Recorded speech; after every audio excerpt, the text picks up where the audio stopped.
En el nombre del Padre, y del Hijo, y del Espíritu Santo. Amén. Dios te salve María, llena eres de gracia, el Señor es contigo. Bendita tú eres entre todas las mujeres, bendito es el fruto de tu vientre, Jesús.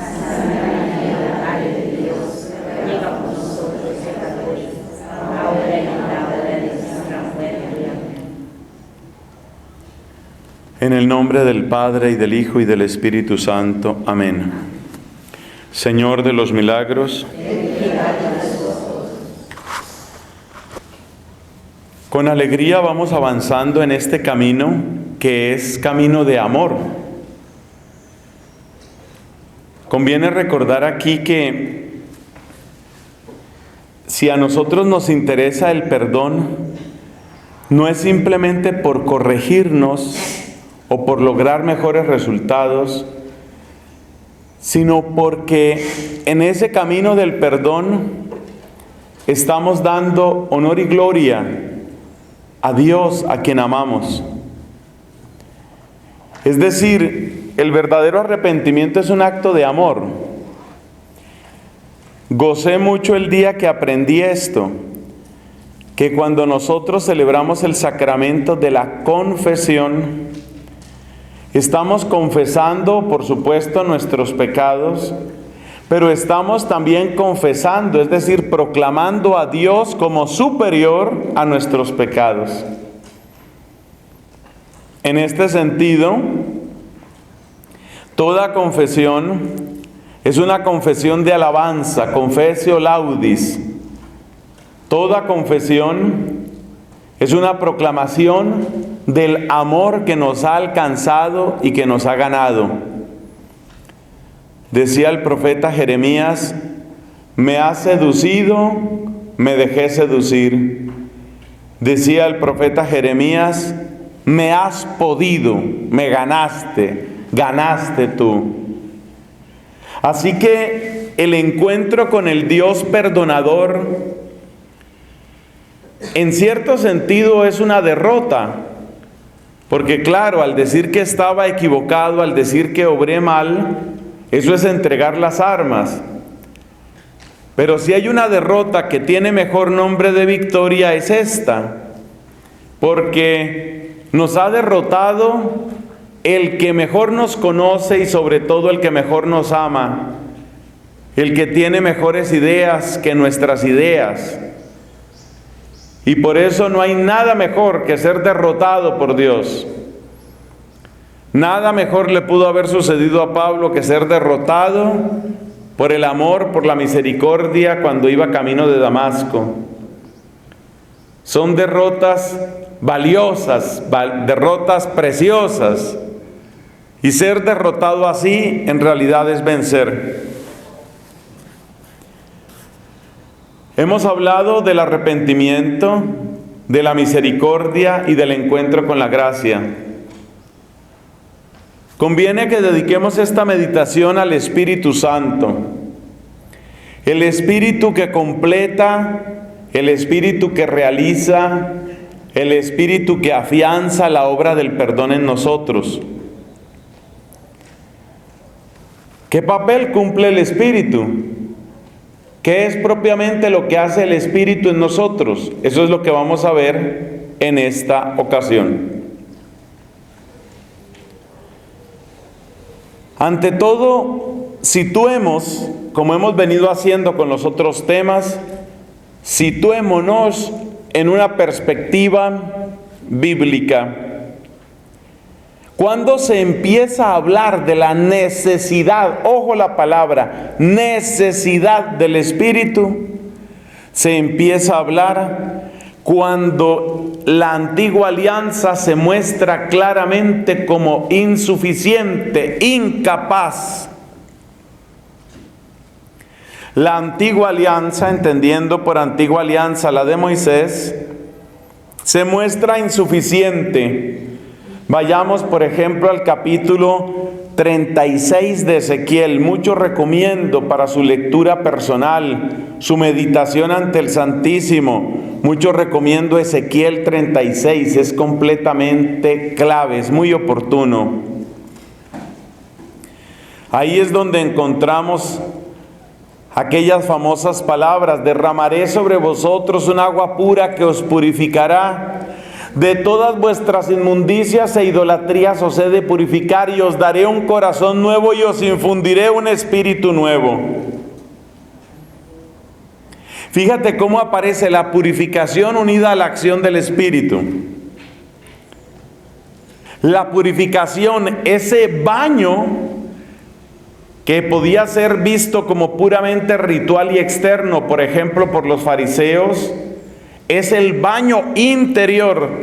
El Espíritu nos lava por dentro. Ezequiel capítulo 36, por favor, no perderse ese pasaje precioso. Ahí vemos el nexo profundo que hay entre una cosa y otra.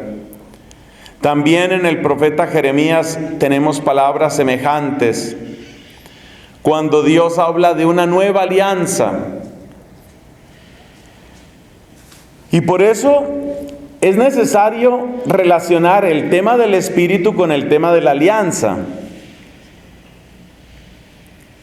Sobre todo hacernos esta pregunta: ¿por qué, si la ley de Moisés era una ley tan perfecta, una ley tan sabia, por qué esa ley era insuficiente? ¿Cómo me marcó, digo yo positivamente, en mis estudios de teología, una larga monografía que tuve que hacer sobre el libro del Deuteronomio? Bendigo a Dios por ese tiempo que pude invertir en ese estudio.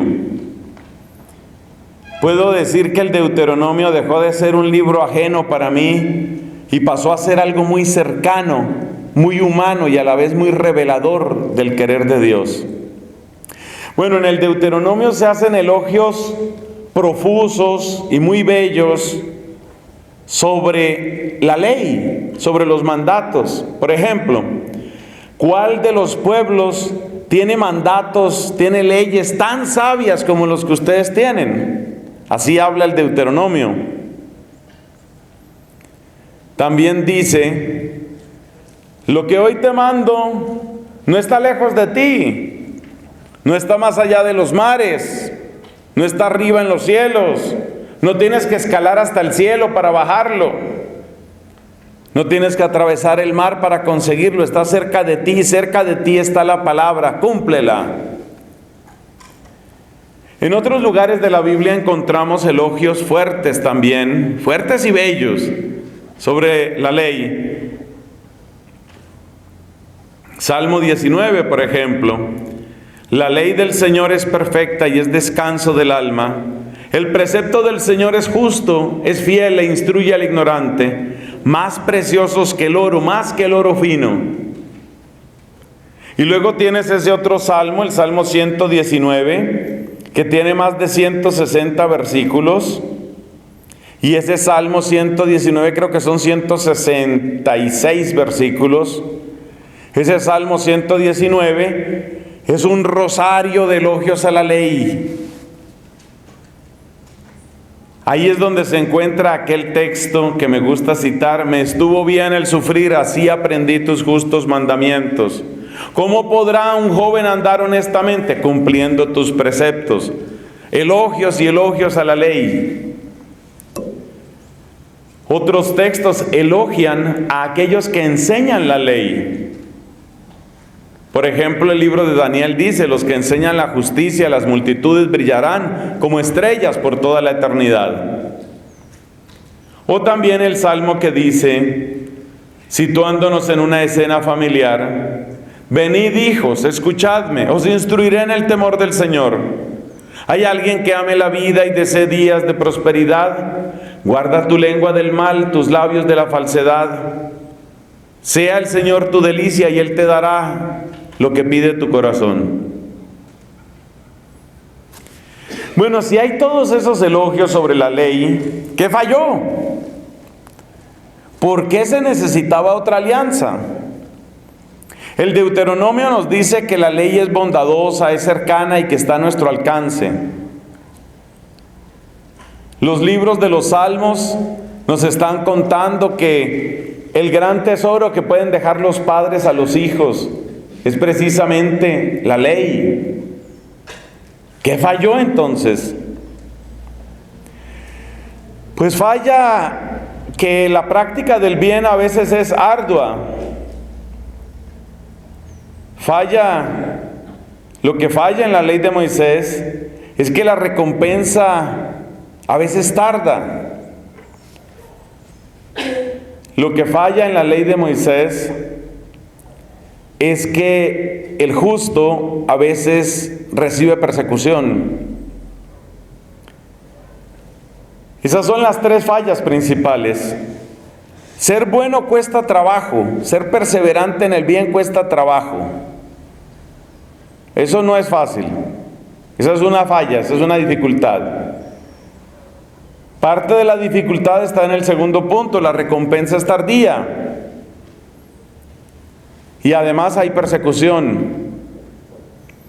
Para los que estén interesados en ese tema de la persecución, por favor vayan al capítulo 2 del libro de la sabiduría, la famosa descripción de lo que piensan los impíos. Así razonan los impíos, pero se equivocan, dice el libro de la sabiduría. Y nos presenta toda la descripción de las maquinaciones de la gente perversa contra aquellos que son buenos, el odio al bueno. Entonces la práctica de la ley, a pesar de todos los elogios, no es una cosa sencilla, porque el bien es arduo, porque la recompensa tarda y porque la persecución es fuerte. Por contraste, la tentación nos presenta las cosas fáciles. Ancho es el camino que lleva a la perdición, dice Cristo. La tentación nos presenta las cosas muy sencillas y nos presenta recompensas inmediatas.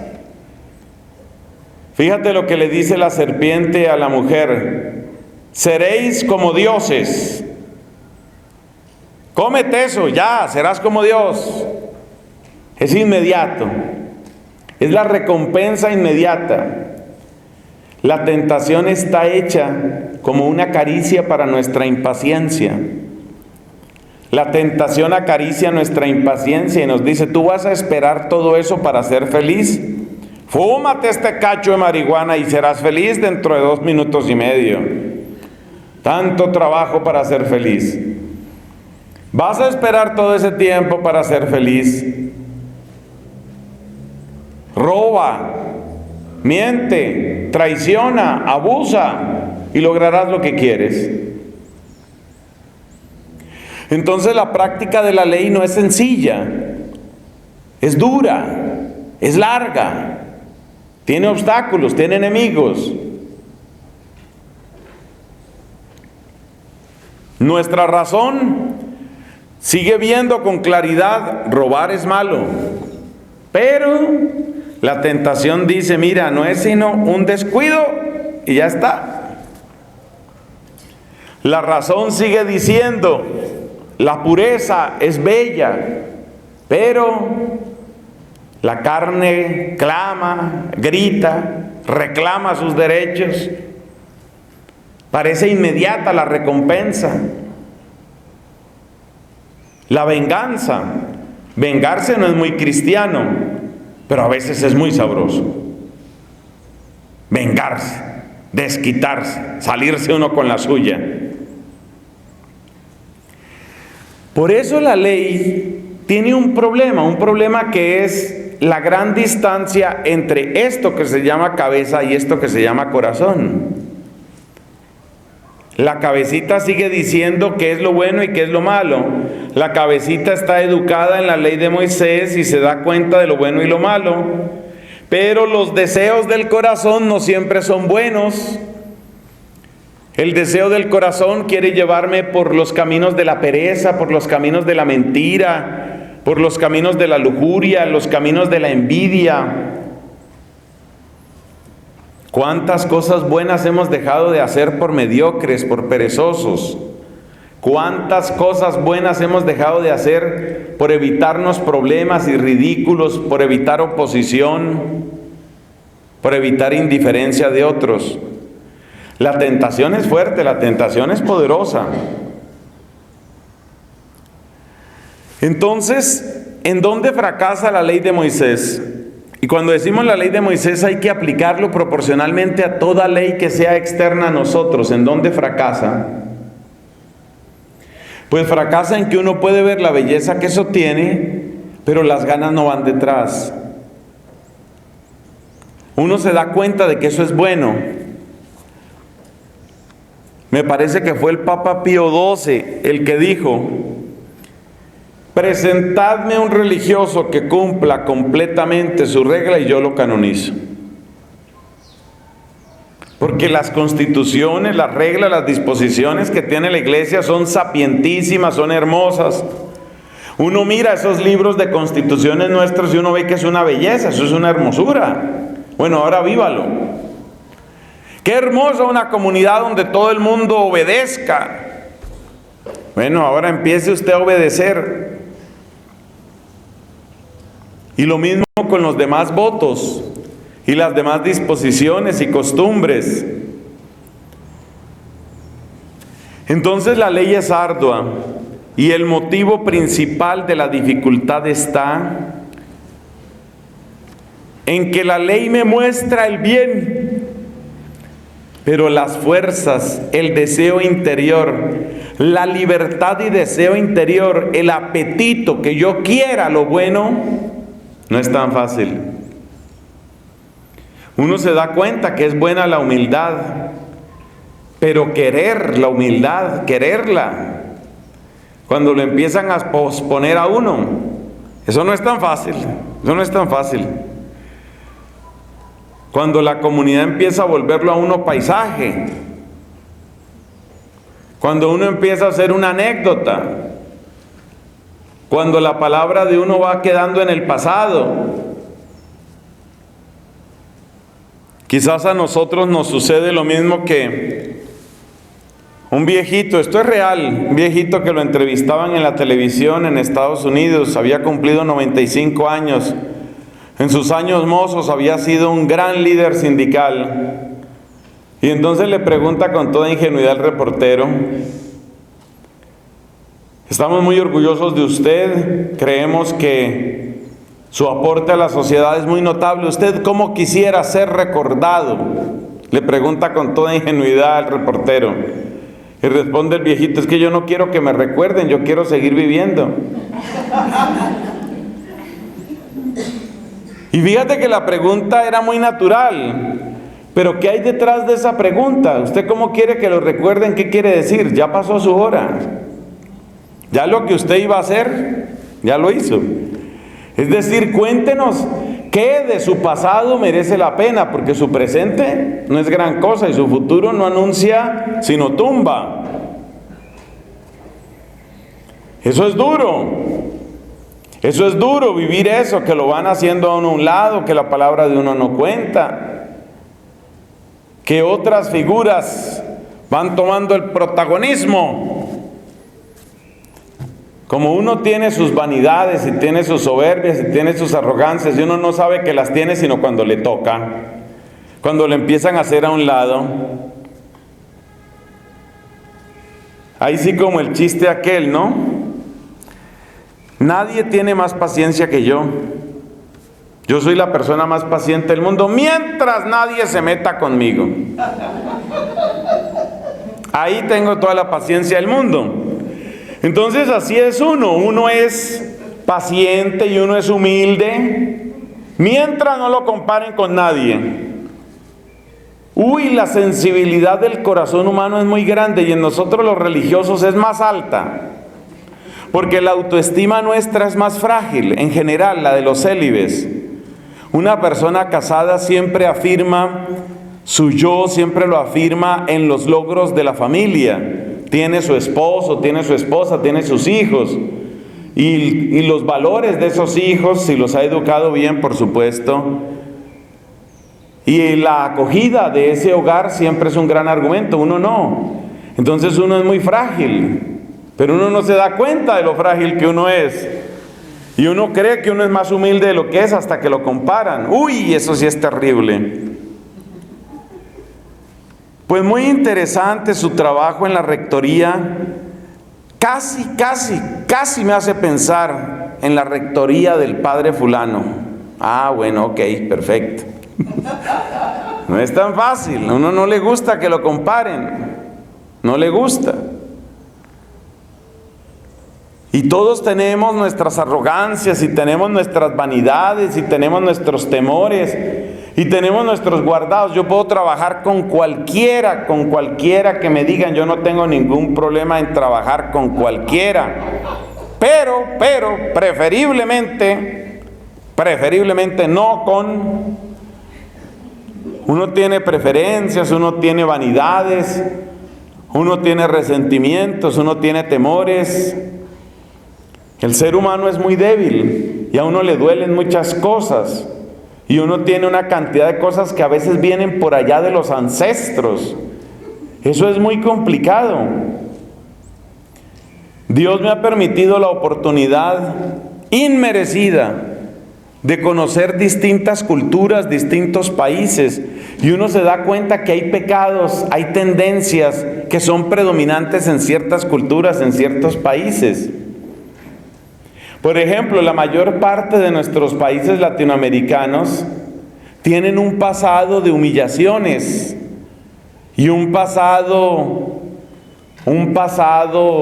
de mucho dolor. Entonces, uno no se da cuenta que uno está cargando todo eso. Por eso hablábamos en una de las primeras charlas de la necesidad de la sanación y de la liberación. Porque uno carga muchas cosas del pasado.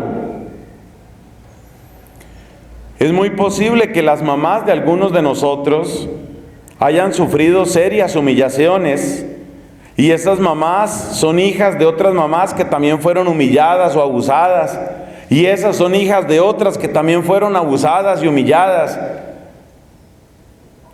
Y hay toda una historia de abuso y de humillación en ciertas familias, y la gente entonces se siente acomplejada fácilmente.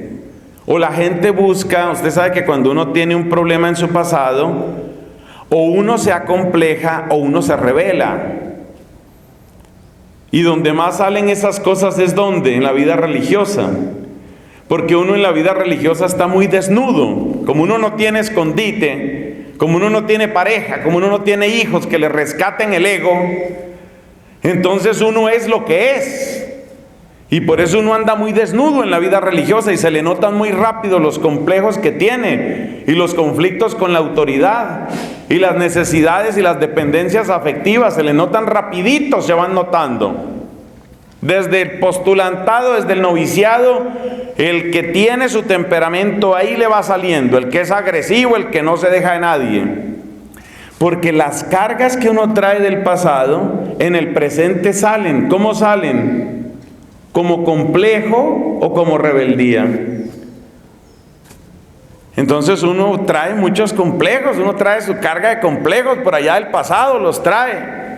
Y otros en cambio traen una carga de rebeldía. ¿Usted cree que ver a una mamá estoicamente aguantando y aguantando insultos, maltratos, ingratitud, y una hija ve eso y lo ve y lo vuelve a ver y lo llora y lo sufre? Esa hija marca su propio ser femenino en buena parte con lo que ha vivido. Entonces puede tomar dos respuestas en general. Una respuesta es: yo soy mujer también, a mí me tocará lo mismo. Me gané la rifa de ser mujer, y las mujeres se sabe que nos toca así la humillación. Algunas toman ese camino, otras en cambio dicen: a mí no me hacen eso. Si pudieron con otras, conmigo no van a poder. Entonces toma una actitud rebelde, una actitud dura, y entonces la maestra le dice: hermana Hipoplasia,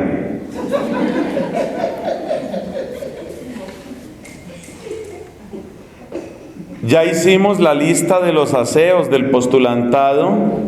A ti esta semana te toca este corredor, Perdón, madre, ese ya me tocó la semana pasada. Sí, vas a repetir estas. ¿Y por qué tengo que repetir? ¿Por qué? ¿Por qué siempre? En el fondo, esa respuesta no es solamente por asear un corredor, esa respuesta no es solamente por la madre. En esa voz le está saliendo siglos de opresión. Por eso una de las cosas que tenemos que hacer, es una de las oraciones especiales que yo quiero que tengamos en el retiro, es de sanación. Tenemos que orar por sanación porque uno carga esas cosas del pasado. Y hay gente que no entiende su rebeldía. ¿Usted cree que la actitud que uno toma frente a la autoridad le empezó en el postulantado? Olvídese, eso empezó en la infancia. Y muy probablemente se remonta a generaciones atrás. El temperamento malicioso, el temperamento desconfiado. En cada país hay chistes, ¿no?, sobre las distintas regiones. En mi país hacemos chistes sobre algunas regiones donde la gente es sumamente desconfiada. Esa gente que es así, en el caso de mi país, yo no sé el Perú, en el caso de mi país eso le pasa a mucha gente de la sierra.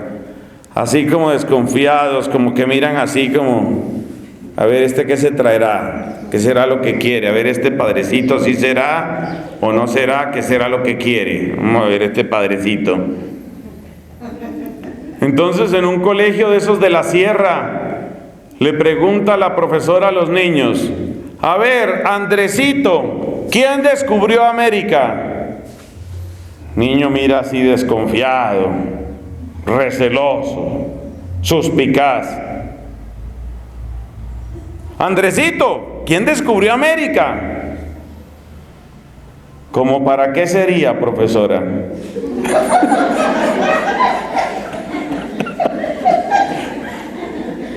¿Usted cree que ese modo receloso, de dónde le viene? ¿De dónde le viene? De las experiencias de infancia, de las experiencias de familia. Si echamos la película de para atrás en la casa de Andresito, resulta que una vez estaban haciendo una comida, llegó la visita, Andresito tenía 3 años y medio, estaba sentado allá la visita, y entró Andresito y le dijo a la mamá: mamá, me oriné. Y la mamá se queda así como paralizada, pega ese grito delante de la visita, delante de todo el mundo. Ya vamos a arreglarlo, Andresito, venga para acá, Andresito.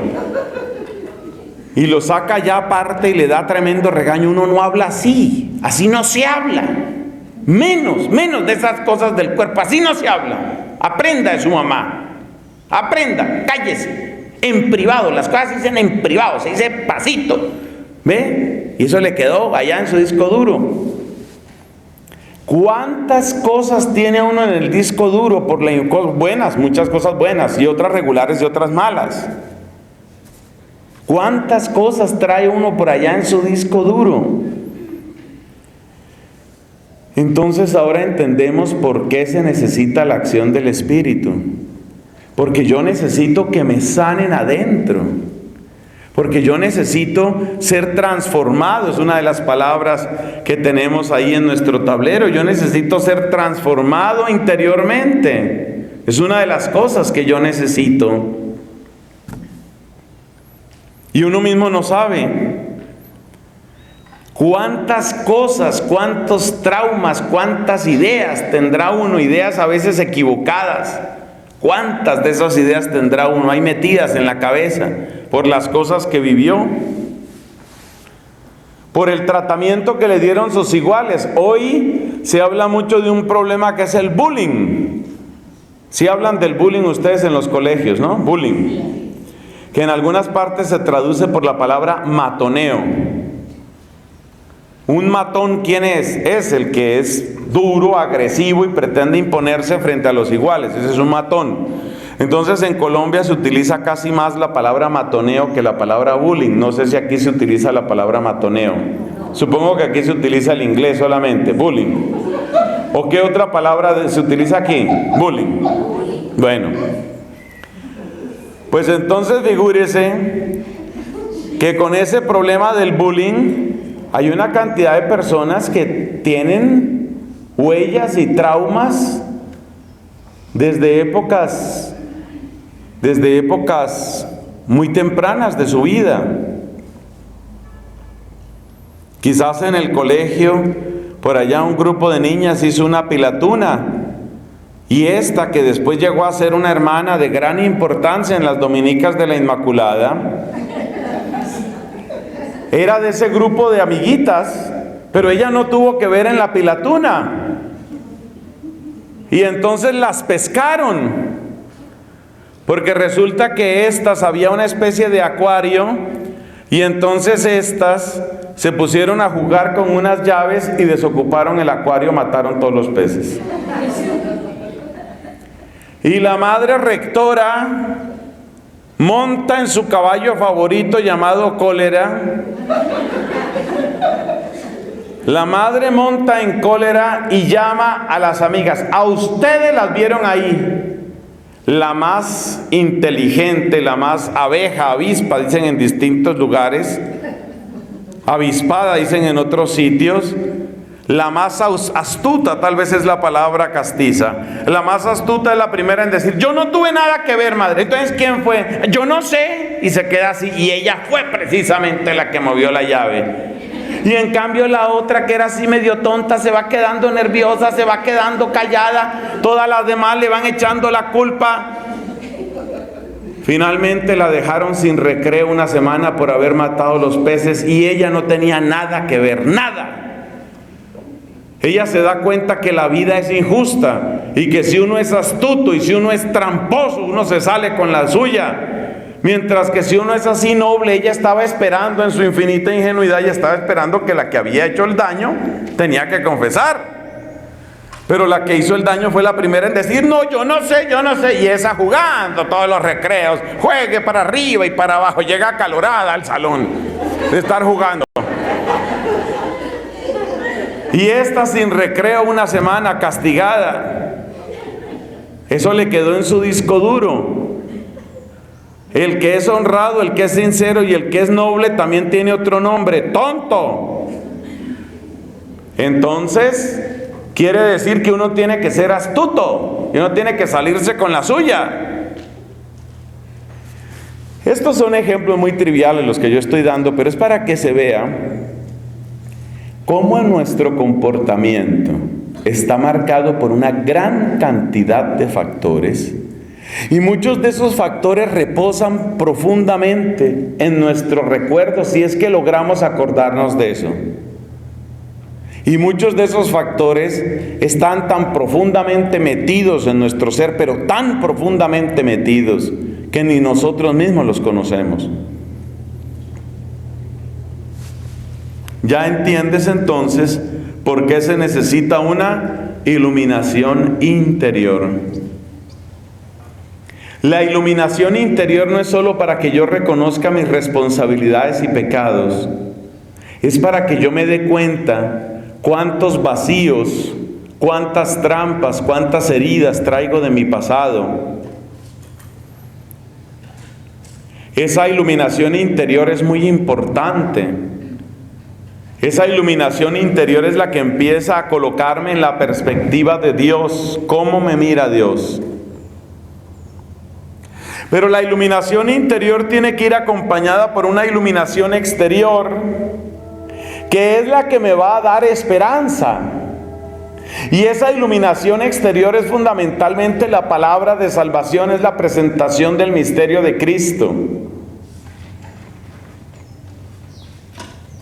Entonces, ¿qué es lo que va haciendo el Espíritu en nosotros? Mire esta hermosura de lo que va haciendo el Espíritu. El Espíritu llega a nosotros y va trayendo como una luz interior que nos muestra que no somos inocentes. Por supuesto que somos pecadores, claro que somos pecadores. Y esa iluminación del Espíritu lo muestra. Pero también nos muestra cuántas heridas llevamos, cuántos dolores llevamos. Y entonces esa iluminación interior nos pone en la lógica, nos pone en el camino de la verdad de Dios. Pero luego es como si se encendiera un reflector que nos muestra la figura de Cristo. La única comparación que se me ocurre en este momento es como la persona que tiene muchísima hambre y en ese momento se enciende una luz y le muestra un apetitoso plato de comida, un tremendo sándwich delicioso. O como el enfermo el enfermo que tiene la oportunidad de que se encienda una luz y le muestran el médico. Eso es lo que hace el Espíritu con nosotros. El Espíritu nos revela la verdad interior. Soy un pecador y además cargo lastre. Cargo lastre de mi familia, cargo lastre de mi infancia, cargo lastre de mis trampas que yo hice y de las trampas que me hicieron. Cargo ese lastre. Esa es la iluminación interior. Pero luego viene la iluminación exterior. Y esa iluminación exterior me muestra a Jesucristo. Pero me muestra a Cristo no como un maestro más, no como un personaje del pasado, no como alguien que quedó simplemente en la historia humana, sino como aquel que está vivo, aquel que tiene algo para darme, para ofrecerme, para cambiarme. Cristo en ese momento deja de ser un recuerdo del pasado. Cristo en ese momento se convierte en una realidad presente. Fíjate cómo el Espíritu es precioso. El Espíritu que nos lleva hacia Jesús. El Espíritu que nos revela el rostro de Cristo. Sobre todo porque lo que hace esa iluminación exterior, fíjate que la puse después de la iluminación interior. Lo que hace esa iluminación exterior es mostrarme a Cristo, pero Cristo en cuanto respuesta, qué belleza, Cristo en cuanto respuesta a lo que yo necesito. Así como el alimento es respuesta al hambre, así como el médico es respuesta a la enfermedad, así como el libro es respuesta al ansia de saber. Así, el Espíritu me muestra la palabra, me muestra la iglesia, me muestra los sacramentos, pero en todo ello me muestra fundamentalmente a Jesucristo. Me muestra a Cristo, pero es un Cristo vivo, es el Cristo que responde a mi necesidad interior. Eso es bellísimo. Como ya hemos mencionado en otras ocasiones a San Agustín, yo creo que es bueno recordar ese episodio famoso, cuando él describe su conversión. Más impresionante todavía por el hecho de que en su conversión tuvo lugar el libro de la Biblia. Un libro que él en su juventud, hacia los 20 años de edad, había conocido y había leído, parece que con bastante extensión, únicamente para llegar a un veredicto desastroso. ¿Qué libro tan mal escrito? Esa fue la arrogancia de San Agustín con respecto a la Biblia. San Agustín a sus 20 años de edad. ¿Qué libro tan mal escrito? Esta gente ni latín sabe. Imagínate, Agustín, que era un maestro de retórica, era un gramático de primera categoría y era un portento de inteligencia con una memoria superdotada. Es que Agustín era supremamente pedante y lo que da rabia es que tenía por qué. ¡Qué hombre y su brillo intelectual! Pero qué soberbia. De los pocos autores que él respetaba era Cicerón. Y él dice con humildad en el libro de las Confesiones que la Biblia le parecía inferior a una obra de Cicerón que se llama el Hortensio. El Hortensio de Cicerón está mejor escrito que la Biblia, mejor escrito. La tal Biblia esa mal, no sirve para nada. Blasfemaba de la Biblia, rechazaba la Biblia. Fíjate que tenía la palabra de salvación y no le decía nada, porque faltaba este proceso, iluminación interior que lleva a la iluminación exterior. La iluminación interior empezó en el despertar de su conciencia. Los estudios de Agustín eran estudios de filosofía, gramática, retórica y derecho. Él era abogado. Y uno de los casos que defendió Agustín fue declarar la inocencia de un hombre que estaba acusado de tentativa de homicidio. Y si vamos a ser más precisos, tentativa de uxoricidio, asesinato de la esposa. Este acusado salió inocente de todos sus cargos. Un hombre con mucho dinero salió inocente y le pagó una gruesa suma de dinero a Agustín. Agustín, como abogado, era impresionante. Todo ese poder, toda esa elocuencia al servicio de la causa penal era muy eficaz. Pero unas semanas o meses después, resulta que el tipo mató a la esposa efectivamente. Y Agustín salía de un tribunal y un hijo de la señora muerta se le acerca a Agustín y le dice: ya lo consiguió, ya mataron a mi mamá. Agustín, a pesar de que en ese momento no era cristiano, por supuesto que no lo era, y a pesar de que estaba tan feliz con el dinero y sobre todo con el prestigio que ganaba, eso de saber que tenía una muerta, que en cierto sentido era responsabilidad suya, le impactó y empezó a despertar su conciencia. Ahí empezó él a despertar. Otra anécdota, ya les conté lo de los maniqueos. Él estaba muy pegado del maniqueísmo, pero luego se dio cuenta que eso era una trampa. Pero de todas maneras el maniqueísmo tuvo una cosa buena, y es que le recordó que existe el bien y existe el mal. Entonces él se puso en la tarea: yo tengo que ser capaz de dominar mi cuerpo, pero no era capaz, el cuerpo le ganaba. Estaba revolcándose en todo tipo de pecados de impureza. Parece, repito, que sobre todo en el campo de la prostitución. Entonces vino la iluminación interior.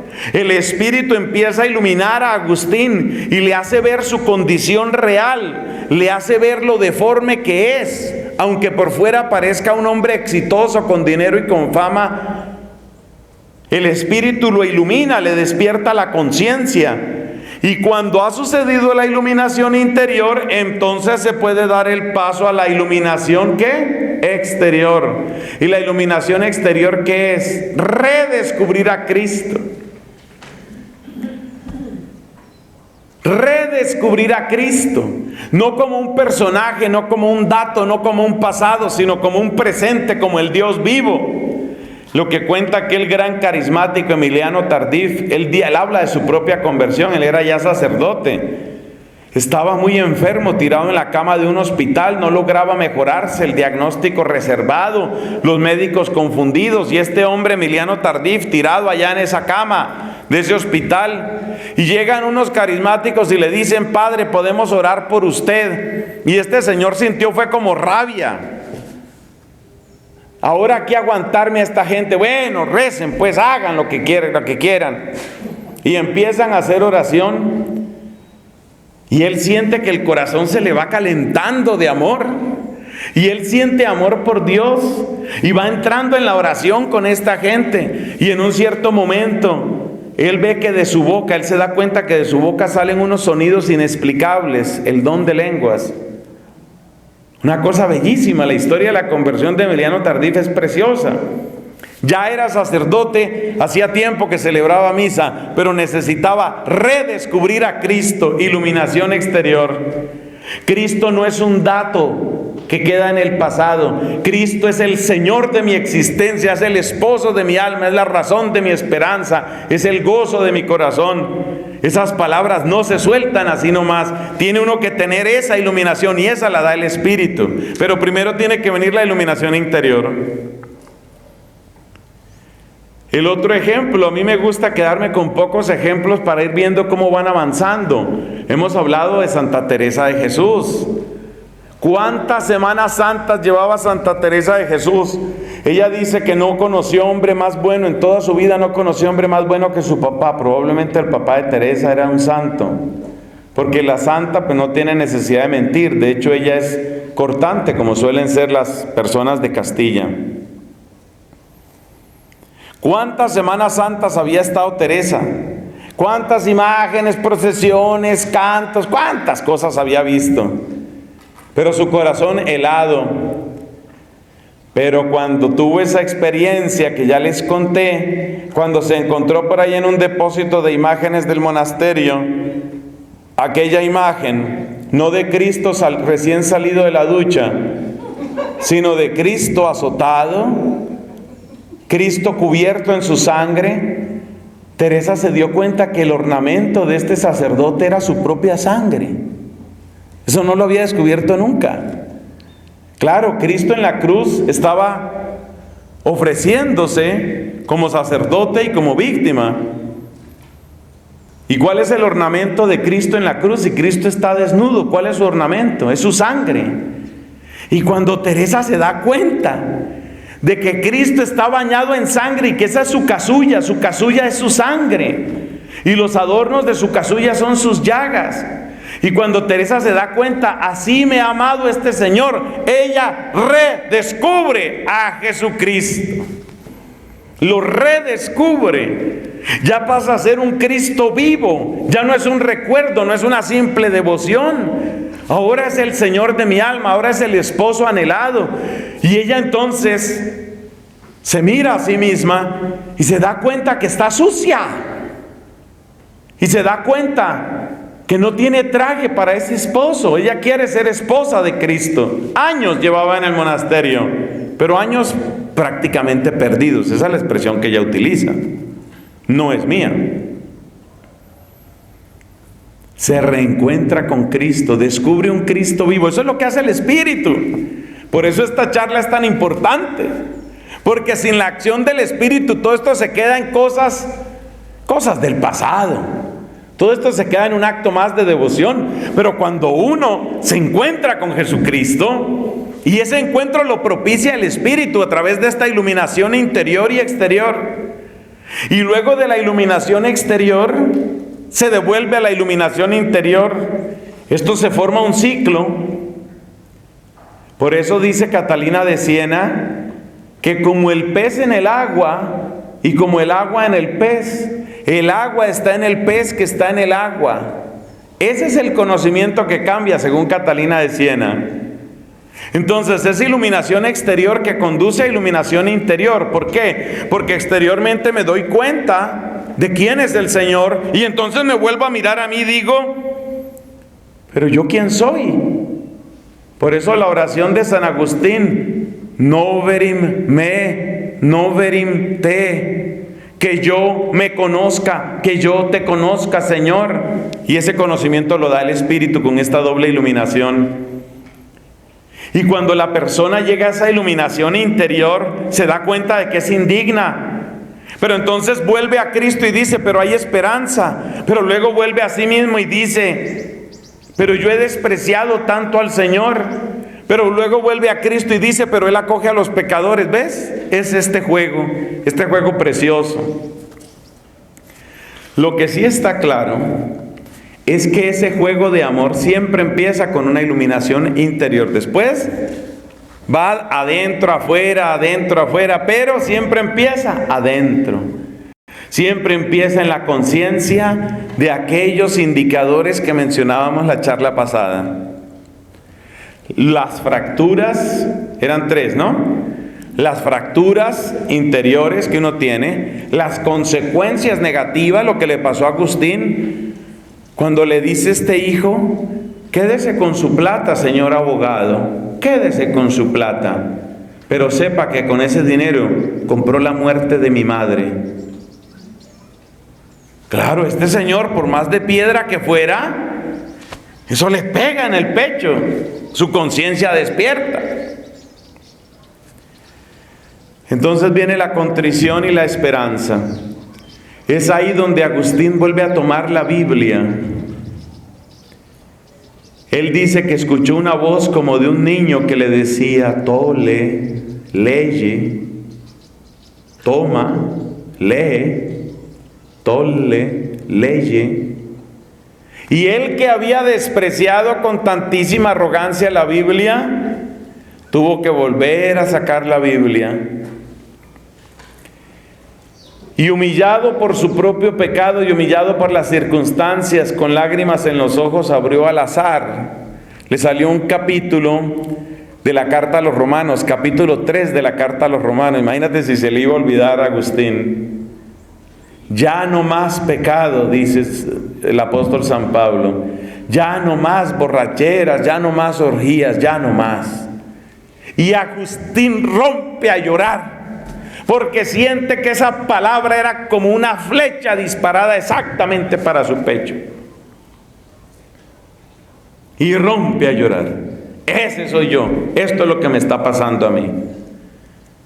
Y entonces ya empieza a prepararse. Ahí ayudaron muchas cosas. Ayudó en la parte exterior San Ambrosio. Ambrosio, extraordinario predicador. Porque es que Agustín, como era tan inteligente, él sentía que él no tenía interlocutor. Es decir, que nadie era capaz con él, mejor dicho.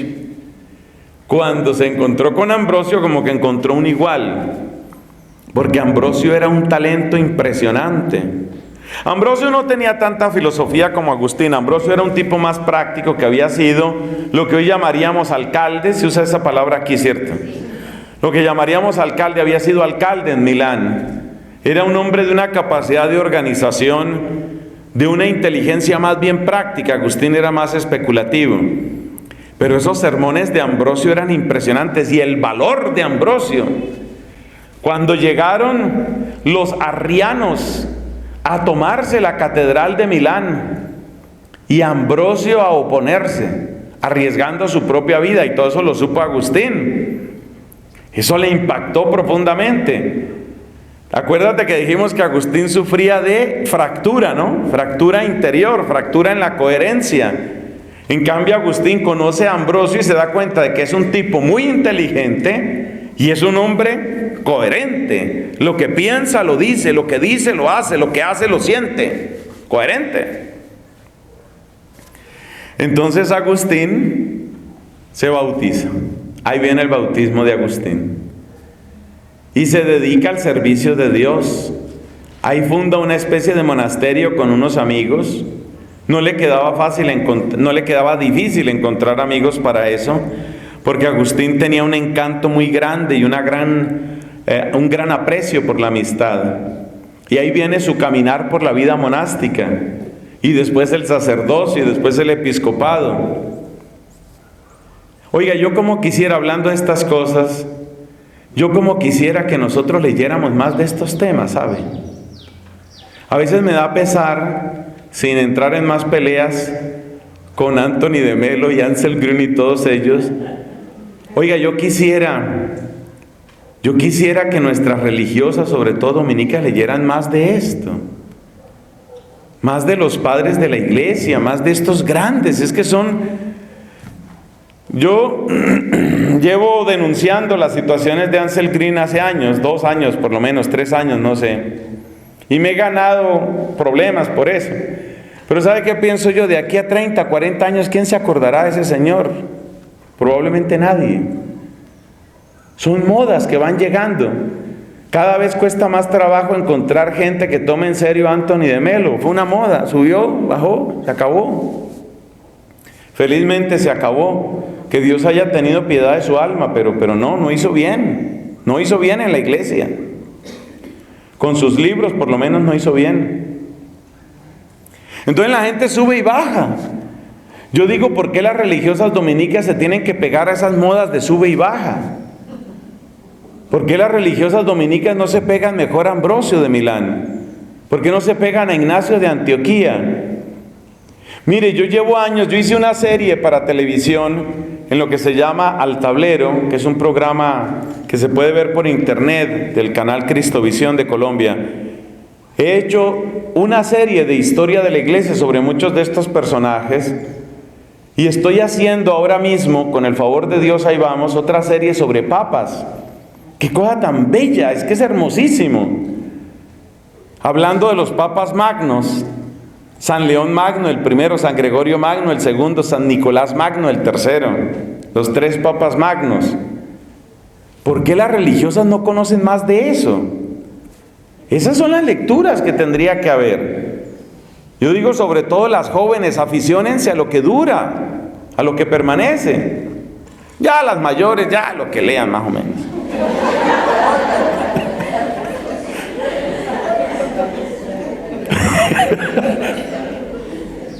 Mentiras, mentiras. Todos necesitamos aprender.